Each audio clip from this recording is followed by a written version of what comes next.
Bonjour et bienvenue sur ma chaîne. Merci à tous. Merci à tous ceux qui sont abonnés sur ma chaîne. Je suis très heureux aujourd'hui de revenir ce matin encore partager avec vous cette vidéo. Aujourd'hui, nous allons parler des tubes que nous pouvons utiliser au quotidien pour mélanger nos laits ou mélanger dans le savon. Je vais vous montrer les 3 tubes que j'ai testés, ceux que j'ai aimés et ceux que je n'ai pas aimés. Là, aujourd'hui, nous allons parler de ces 3 tubes. Nous allons commencer par le piment doux.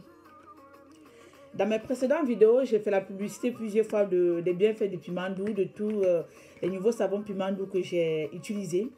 Aujourd'hui, je viens vous parler du tube. Là, vous voyez ce qui est écrit ici. Regardez bien. Ça contient 5% du clobétasol. Quand j'ai vu ça, j'ai dit je ne peux pas mettre ça sur mon lait ni dans mon savon. Je ne peux pas. Parce qu'un tube comme ceci, si vous l'utilisez, après ça va vous donner les veines et c'est pas bon pour la peau. Et je vais vous parler du deuxième tube que j'ai détesté, c'est celui-ci. Là en bas, ils ont écrit que ça contenait de l'hydroquinone. C'est écrit en tout petit qu'il faut vraiment être attentif pour voir. C'est là, plus bas quand vous regardez, c'est pas si vous voyez bien sur la vidéo. Disons ce tube, je vous conseille pas d'utiliser ce. Ben, après, ça dépend de vous. Parce que ça sont des tubes qui éclaircissent en 3 jours. Après, qu'est-ce qui va se passer en 3 jours?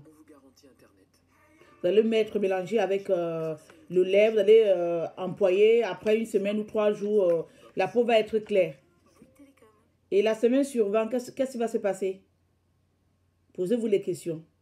Parce que là, c'est trop beau pour être vrai. C'est mieux d'utiliser un tube ou un sérum qui prend tout son temps. 2 semaines, 3 semaines, et vous verrez le résultat. Mais quelque chose que vous mettez, on vous dit dans 3 jours, 4 jours, c'est qu'il y a un produit dedans qui ne va pas, il y a quelque chose qui ne va pas dedans. Ça, c'est le troisième tube, le deuxième tube, pardon. Le troisième que j'ai aimé et que je continue à utiliser, c'est celui-ci.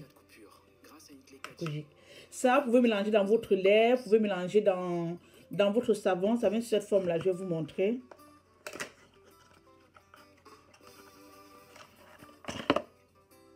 Ça va sur cette forme là et je vais vous montrer la couleur.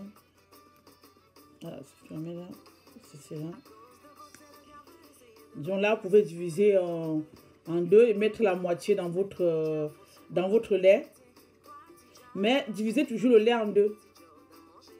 Si c'est 100 ml, si c'est 200 ml, vous divisez en 2, vous utilisez 100 ml avec un tube. Parce que si vous prenez 200 ml, 200 ou 300 ml pour un tube, ça ne va pas fonctionner. Ou soit vous mélangez avec le tube de ça, ou avec le sérum. Parce que il faut que s'il y a exemple, ça contient combien de... Ça c'est 50 exemple. 50 grammes, vous pouvez peut-être encore mélanger avec 100 ml de lait.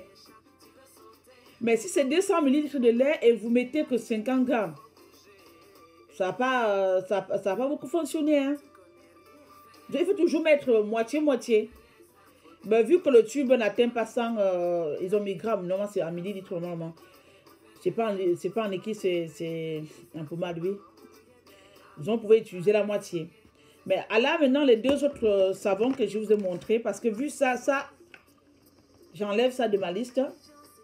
C'est pas à moi à vous conseiller d'utiliser les produits à base de glycoconome. C'est pas bon pour la santé. Je vous conseille ça, c'est pas bien. Ça encore, le piment doux, comme là, il précise bien que il n'y a que 5% dessus. Si c'est 5% dessus, vous pouvez peut-être encore mélanger dans un savon, mais pas mélanger notre tube qui contient aussi du clobétasol, parce que vous allez mettre 5%, là vous vous retrouvez peut-être avec 10% ou 20%. C'est pas bon pour la peau. Vous allez vous retrouver avec des rides, ceci, cela, non. C'est pas bon pour la peau. C'est pas bon. Et j'espère que cette vidéo vous a plu. N'oubliez pas de partager, partager, partager. Merci à vous et bon week-end à vous. Merci.